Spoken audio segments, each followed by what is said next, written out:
అదే RTV app వార్తల్ని క్షణాల్లో చదివే అవకాశం ఉంటుంది. ఒక న్యూస్ పేపర్, ఒక టెలివిజన్ ఛానల్ మీ చేతుల్లో ఎప్పుడూ ఉంటాయి. ఏది ఏమైనా మనం చూస్తున్నాం. గత 10 సంవత్సరాలు భారతదేశంలో ఒక చరిత్ర. కేసీఆర్ గారు, కేటీఆర్ గారు ఒక 10 ఏళ్ళు కళ్ళల్లో ఒత్తులేసుకొని తెలంగాణ రాష్ట్రాన్ని మామూలుగా తయారు చేయలే. 28 రాష్ట్రాలలో ఏ అంగులో చూసినా, ఏ రకంగా చూసినా మనదే నంబర్ 1. ఏ ఉపాధిలో చూసినా, ఏ ఉత్పత్తిలో చూసినా మనమే నంబర్ 1. మీరు ఐటీ రంగంలో చూసుకో. ఒకనాడు ఐటీ రంగం అంటే బెంగళూరు ఉండే. బెంగళూరును కూడా బీట్ చేసిండు మన కేటీఆర్. హరితారం అంటే ఆ బెంగళూరు సైడు ఊటీ దిక్కుంటుండే. ఇప్పుడు ఏ చెట్టును చూసినా, ఏ గార్డెన్ చూసినా, ఏ పార్కును చూసినా మన తెలంగాణ. ప్రతి ఊరికి 12,769 గ్రామాలు ఉంటే ప్రతి ఊర్లే క్రీడా మైదానం, nursery, dumping yard, grave yard, మంచి ఇంటింటికి నల్ల తాగునీరు, సాగునీరు, 24 గంటల కరెంట్ ఇచ్చిన ఘనత ఏకైక సీఎం దేశంలో మన మాజీ సీఎం కేసీఆర్. ఇప్పుడు 9 లక్షల మంది ఉద్యోగాలు చేస్తున్నారు ఐటీ పీపుల్ మన హైదరాబాద్లో హైటెక్ సిటీలో. ఇంత గొప్పగా 9 లక్షల మంది. పర్ క్యాపిటల్ ఇన్కమ్ కూడా మన తెలంగాణనే మన నంబర్ 1 దేశంలో. 28 రాష్ట్రాలు. ప్రతి దాంట్లో 36 ఇప్పుడు మెట్రో వస్తుంటే అద్భుతం. నిమిషంలో 40 నిమిషాలకు ఎల్బీ నగర్కి వెళ్ళి దాకా వచ్చింది. 3 నిమిషాలకు ఒక స్టేషన్. 30 సెకండ్లలో డోర్ తెరుచుకుంటుంది, బంద్ అవుతుంది. ఇవన్నీ ఎవరు తయారు చేసిర్రు? ఎవరు చేసిర్రు? ఇంత ప్రయాణం, ఇన్ని స్టేషన్లు, ఇంతో మెట్రో లైన్లు, ఇవన్నీ మన కేసీఆర్ చేయలేదా? కేటీఆర్ చేయలేదా? పబ్లిక్ ఇబ్బంది రాకుండా ఎంతమంది ఉద్యోగస్తులకు పెట్రోల్, డీజిల్, కార్ల ప్రయాణం లేకుండా, ట్రాఫిక్ జామ్ కాకుండా టైంకు పోయి టైంకి వస్తుంది. ఇదంతా మన కేసీఆర్, కేటీఆర్ చేయలేదా? 46,000 చెరువులు మిషన్ కాకతీయ కింద ఒక అద్భుతం చేసిండు. మే, జూన్ నెలల గలగల గలగలలాడుతుంది. అందులో చేపలు 15 కిలోలు, 15 కిలోల చేపలు అవి మాయమైపోయినట్టేనే. కాంగ్రెస్ వస్తే గల 4 నెలల అసలు చేపలు మాయమైపోయినాయి, నీళ్లు మాయమైపోయినాయి, కరువు వచ్చేసింది. కాంగ్రెస్ అంటేనే కరువు. మొత్తం 46,000 చెరువులు ఇప్పుడు ఎండిపోయినాయి. మొత్తం పొలాలు ఎండిపోతున్నాయి, లక్షల ఎకరాలు ఎండిపోయింది. ఇంత ఎప్పుడు ఘోరం, ఎంత ఎప్పుడు సునామీ. ఓ సునామీ లెక్క అయిపోయింది. కాంగ్రెస్ రాగానే సునామీ వచ్చినట్టు అయింది. మొత్తం వాతావరణమే మారిపోయింది. పబ్లిక్లా పెద్ద మనుషులు ఇంట్లో మంచిగా 2,000 పింఛన్ వస్తుండే. మా అక్కలకు అందరికీ 2,000 పింఛన్ వస్తుండే. 200 వచ్చి అంతకు ఉండక నీకు దండం పెడతానక్క, అలా నా ఫ్లో అయిపోతుంది. 200 వచ్చేది, 2,000 ఇచ్చిండు. అసుంటిది 4,000 అని ఆశ చూపించిన మా అక్కలకు, అమ్మమ్మలకు, నాయనమ్మలకు. అయ్యో కాంగ్రెస్ వస్తే 4,000 వస్తాయి అనుకోరు. 4,000 కాదు, ఉన్న 2,000 కూడా ఒక నెల డూమ కొట్టింది. ఇంత ఘోరం చేస్తారని ఎప్పుడు ఊహించలేదు. చెర్లు ఎండిపోయినాయి కాంగ్రెస్ వస్తే. నీటిపారుదల లేదు, తాగునీరు కూడా సరిగ్గా వస్తలేవు, ట్యాంకర్లు ఆల్రెడీ తిరుగుతూనే ఉన్నాయి, కరెంటు కూడా బంద్ అయితేనే ఉంది. అన్నీ మాయమైన. కేసీఆర్ లేకపోతే ఇంత మాయమా, ఇంత ఆగమాగమా, ప్రజలకు ఇన్ని ఇబ్బందులా? ఒక్క కేసీఆర్ రానందుకు, సీఎం లేనందుకు. అదే సీఎం కేసీఆర్ మళ్ళీ వస్తే ఇవాళ అధికారులను కానీ, అందరిని ఎమ్మెల్యేలు కానీ, మంత్రులు కానీ మొత్తం లైన్ కట్టి ఒక్క చెరువెండని ఎక్కువ, ఒక పంటెండని ఎక్కువ, ఇంత కరెంటు డ్రాప్ కానీ ఎక్కువ, కంటి రెప్ప మాదిరిగా చూసుకుంటుండే దాన్ని కూడా కరెంటును. ఇవన్నీ కూడా చేసేది ఇదంతా administration. KCR administration, KTR administration. వాళ్ళకి మంత్రులు ఉన్నారు. ఇప్పుడు ముఖ్యమంత్రికి అడ్మినిస్ట్రేషన్ వస్తలేదు, మంత్రులకు వస్తలేదు, ఎమ్మెల్యేలకు వస్తలేదు. వాళ్ళకు వచ్చిందల్లా ఒకటే, తిట్టాలి తిట్టాలి తిట్టాలి. ఎన్ని దినాలు తిడతావు? 4 నెలల రోజు తిడతానే ఉన్నారు మమ్మల్ని. ఇంకెన్ని దినాలు తిడతావు? తిట్లతోనే నడిపిస్తావా? తిట్లతోనే పరిపాలన ఉంటుందా? ప్రజలు అమాయకులు అనుకుంటున్నా? తెలంగాణ ప్రజలు ప్రతిదీ గమనిస్తారు, ప్రతిదీ గమనిస్తూనే ఉన్నారు, వాళ్ళు అబ్జర్వ్ చేస్తూనే ఉన్నారు. ఫస్ట్ నెల అరే ఏదో గ్యారెంటీ ఇస్తాడు వస్తుండొచ్చు అని చూసిర్రు. సెకండ్ నెల అరే రెండో గ్యారెంటీ వస్తుంది అనుకున్నారు, ఏదో బస్సులు ఎక్కించిండు దెబ్బ ఇస్తుండొచ్చు 100 రూపాయలు అన్నారు. మూడో నెల 15 దినాల దాకా చూసిర్రు. ఇక 3 నెలలు అయినాక 4వ నెల గోయిందా గోయిందా. ప్రజలకు ఫుల్ అర్థమైపోయింది, వీళ్ళు ఏమి ఇచ్చేటోళ్ళు లేరు, చేసేటోళ్ళు లేరు, మనకు నోట్లో మన తప్ప ఇంకేం ఉండదని ప్రజలకు మొత్తం అర్థమైపోయింది. కాబట్టి ఇక రియల్ ఎస్టేట్ కాడికి పోతే మాత్రం ఎంత ఘోరం అంటే ఆ బిల్డర్లకు అయితే పిచ్చిలేసిపోతుంది. కరోనా కంటే ఎక్కువ అధ్వానం అయ్యారు. కరోనా నయం ఉండే, బిజినెస్ అవుతుండే, బంద్ ఉండే, ఆ లేబర్లకు కుసునబెట్టి జీతాలు ఇస్తున్నారు. ఇప్పుడు చెత్తేస్తే పైసలు అవుతున్నాయి, కొనేటోడు దిక్కులేడు. పెద్ద పెద్ద పర్మిషన్లు తీసుకురు పాపం. ఏమన్నా లేఅవుట్లు వచ్చినాయి, పర్మిషన్లు అన్నీ అప్పుడు వచ్చినాయి. ఇప్పుడు 5 నెలల సరే ఆ పర్మిషన్లు కూడా లేవు. వాళ్ళు లేకున్నా పీడవే. కానీ ఇప్పుడు ఉన్న బిల్డింగులు కడదామంటే, లేఅవుట్లు చేద్దామంటే, ప్లాట్లు అమ్ముదామంటే అమ్ముతలేవు. ఎవ్వంతన రూపాయి లేదు. ఇప్పుడు చెర్లలో నీళ్ళు ఎట్లా ఎండిపోయినాయో మనుషులు తన పైసలు కూడా లేవా. అది ఎంత ఎట్లయిందో భగవంతుడు నిజంగా మాయ చేసినట్టేనే పైసలకు కూడా. ఎవరితేనా బరకతే లేదు. నీ కాంగ్రెస్ ప్రభుత్వం అంటే బరకతుండదా ఏమి? అసలు పైసలు ఉన్నాయా ఏమి? అది కరువు పైసలు లేవా మా పబ్లిక్లా. ఎవరితోనో మా అక్కల తన చెల్లెల తన ఓ పెద్ద అమ్మమ్మ నాయనమ్మ తన 40-50 వేలు సంవత్సరాలు ఉంటుండే గలగలగలాడు పైసలు. ఇప్పుడు గలగలలేదు గిలగిలేదు. రోజు పోస్ట్ ఆఫీస్ పోయి తిరిగి వస్తున్నారు, ఎప్పుడు వస్తుంది, ఎప్పుడు పడతాయి అని ఎదురు చూసుకోమైపోయింది. ఇంత ఘోరము ప్రభుత్వం ఉంటే ఎట్లయితుంది? ప్రజలు సరిగా గమనించారు. 4 నెలలు అయిపోయింది, 100 రోజులు అయిపోయింది, వాళ్ళు గ్యారంటీలు సరిగ్గా ఇస్తలేరు. ఇప్పుడు అన్నీ 15 ఆగస్టుకి పోయారు, 15 ఆగస్టుకి ఇస్తామని దేవుళ్ళ మీద ఒట్టు తింటున్నారు, మమ్మల్ని తింటూ ఉంటారు.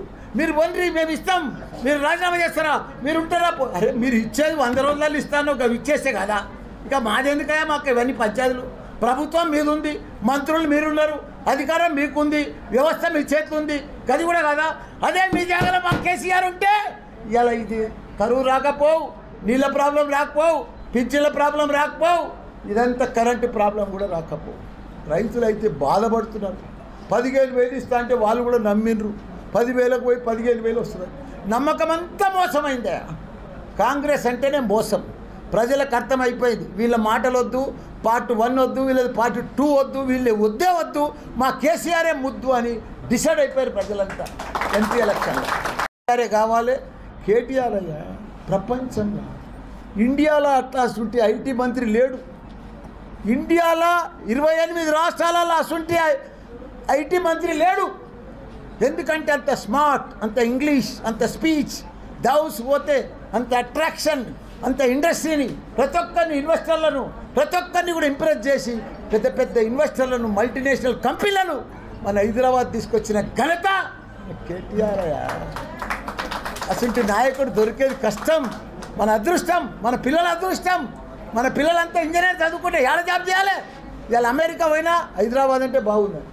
ప్రపంచంలో ఉన్న యాపిల్ కానీ, గూగుల్ కానీ, అమెజాన్ కానీ, ఫేస్బుక్ కానీ, వాళ్ళ 5-6 కంపెనీలు హెడ్ క్వార్టర్, వాళ్ళ ప్రపంచంలో ఉన్న ఆఫీసుల కంపెనీలు అన్నీ కూడా హెడ్ ఆఫీసులు, హెడ్ క్వార్టర్లో మన హైదరాబాద్లో తెచ్చిపెట్టిండే ఆయన.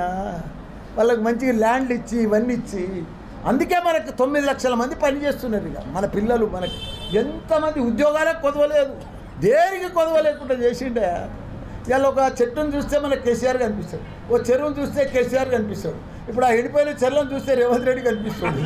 ఆ ఎండిపోయిన ఇప్పుడున్న నర్సరీలకు నీళ్లు పోస్తలేరు. మొన్న నేను ఆ రోడ్డు పడితే పోతుంటే చూస్తే నీళ్ళే పోస్తలే, అన్ని కొనలన్నీ ఎండిపోతున్నాయి, ఆకులన్నీ ఎండిపోతున్నాయి, రాలిపోతున్నాయి. ఎంత బాధ అవుతుంది. ఎంత నర్సరీలు, ఎంత ఇది, ఒక్కొక్క మున్సిపాలిటీలా, ఒక జిహెచ్ఎంసీలో ఎంత కష్టపడి చెట్లు పెట్టినాము, అవన్నీ కూడా ఎంత పచ్చగా ఉంది, ఎట్లయిపోయింది. ఇంత జల్దీ ఇంత ఆగమాగమైంది చూడు. ప్రభుత్వం మారంగానే ఇంత మారుతుందని ఎప్పుడు కూడా అనుకోలేదు. ప్రజలకు మొత్తం అర్థమైంది. ఇప్పుడు తప్పకుండా మేము ఇప్పుడు 7 మంది ఎమ్మెల్యేలు ఉన్నాం. ఇక్కడ 3,50,000 మెజార్టీ వచ్చింది మాకు 4 నెలల ముందు. తప్పకుండా మెజార్టీని రిపీట్ చేస్తారు ప్రజలు. ఇప్పుడు తప్పకుండా దానికంటే కూడా బీట్ చేస్తాం. కాంగ్రెస్ అయితే 3rd ప్లేస్ ఉంది, బీజేపీ కూడా ఇద్దరు క్యాండిడేట్లు ఇంపోర్ట్ చేసుకున్నారు. ఆయన ఎవ్వరు లేరు అని మన మల్కాజ్గిరిలో క్యాండిడేట్లే లేరు వాళ్ళకు, కాంగ్రెస్కు బీజేపీ. ఒక ఆయనేమో కరీంనగర్కి వెళ్ళి తెచ్చుకుర్రు, వాళ్ళేమో చేవెళ్ళకి వెళ్ళి తెచ్చుకుర్రు. ఇక మన బంగారం రాగిడి లక్ష్మారెడ్డి స్థానికుడు 25 ఏళ్ళ సార్ సేవ చేస్తున్నాడు, ప్రజలకు సేవ చేస్తుండు, పేద ప్రజలకు హెల్త్ క్యాంపులు పెట్టిండు. నాకంటే కూడా గొప్ప సేవలు చేసిండు మన రాగిడి లక్ష్మారెడ్డి. బంగారం అసలు మనిషి. ఆయన తెచ్చి పెట్టాం. తప్పకుండా పెద్ద ఎత్తున భారీ మెజారిటీ రేపు జూన్ 4 నాడు భారీ మెజారిటీతో గెలవబోతున్నాడు. 13 తారీఖు నాడు కూడా మా ప్రజలందరూ కూడా మా ఎమ్మెల్యేలు, మాకు 7 ఎమ్మెల్యేలు 4 ఎమ్మెల్సీలు ఉన్నారు. ఇక్కడ 4 ఎమ్మెల్సీలు కంకణం కట్టుకొని కార్పొరేటర్లు చూడు మొత్తం బార్డర్ మీద నిలబడేటట్టు గన్నులు పట్టుకొని జర లోడ్ చేసేది అయితే బడబడ కొట్టి పాడు తింటారు, చీల్చి చెండాడతారు కాంగ్రెస్ను బీజేపీని. తప్పకుండా గెలుపంతా మాదే. నిన్న కూడా నామినేషన్ వస్తే చాలా బాగా అయింది. ఇప్పుడు కేటీఆర్ గారు కూడా ప్రచారానికి వస్తాడు.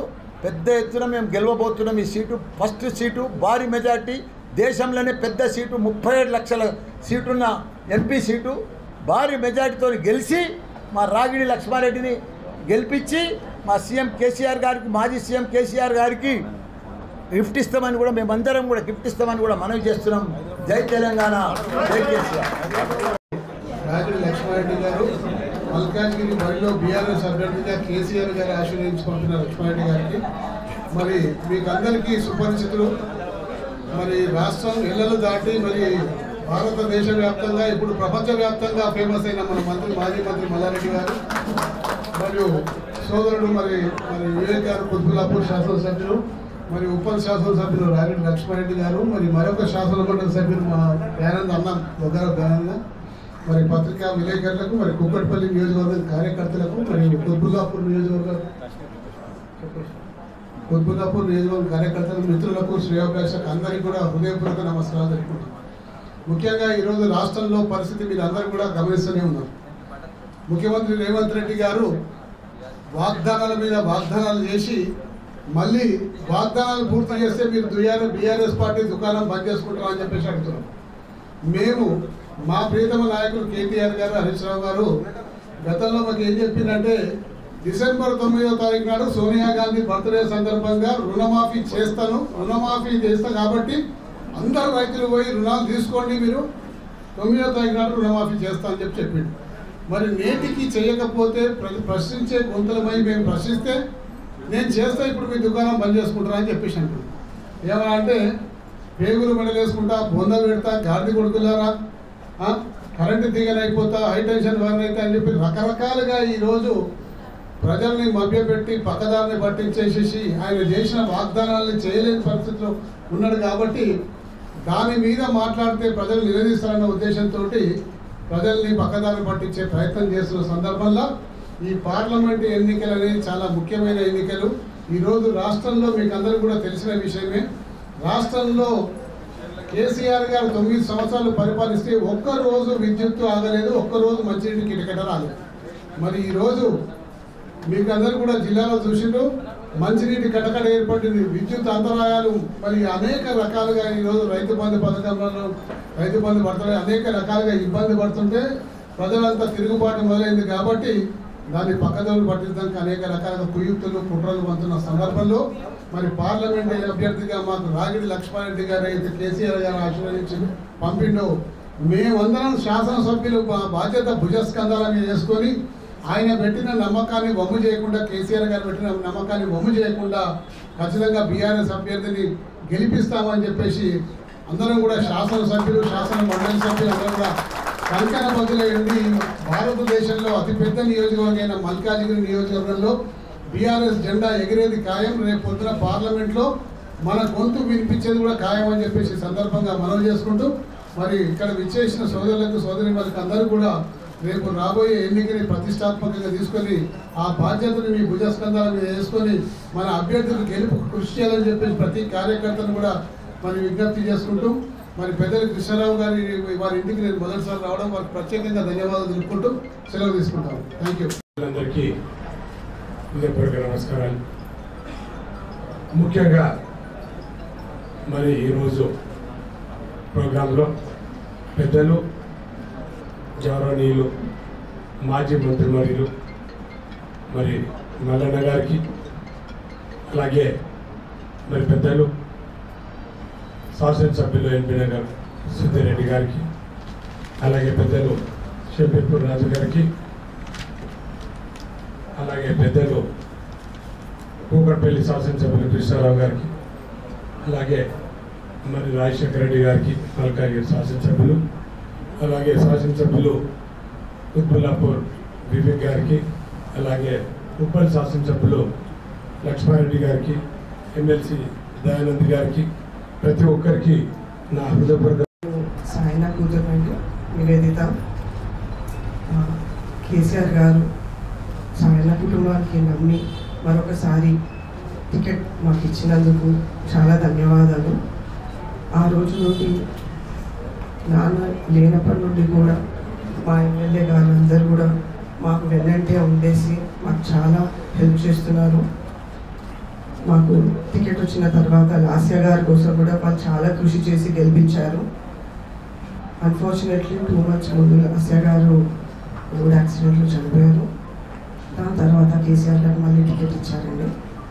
అప్పటి నుండి అంతా రాజన్న మా తోడుగా ఉండేసి చూసుకుంటున్నారు. ప్రతి ఒక్క ఎమ్మెల్యే గారు మా వెనుకలే ఉండేసి మాకు ఇక్కడి వరకు తెచ్చారు. మాకు ప్రజలలో పోయినా కానీ మాకు చాలా మంచి స్పందన ఉంటుంది. కేసీఆర్ గారు మాకు టికెట్ ఇచ్చినందుకు వాళ్ళు చాలా పాజిటివ్గా రెస్పాన్స్ ఇస్తున్నారు. 30 years నుండి సాయన గారు చేసిన అభివృద్ధి కానీ కేసీఆర్ గారి పథకాలు కానీ వాళ్ళు బాగా గుర్తు చేసుకుంటున్నారు. సో నేను చెప్పదలుచుకున్నది ఏంటంటే ప్రజలు ఎలాగైతే 30 years నుండి నాన్నని గెలిపించుకుంటూ వచ్చారో, లాస్ట్ టైం లాస్య గారిని ఎలా అయితే సపోర్ట్ చేసి గెలిపించారో, నా మీద కూడా అలానే వాళ్ళ ఆశీర్వాదం ఉంచాలని కోరుకుంటున్నాను. Thank you. నమస్తే అండి.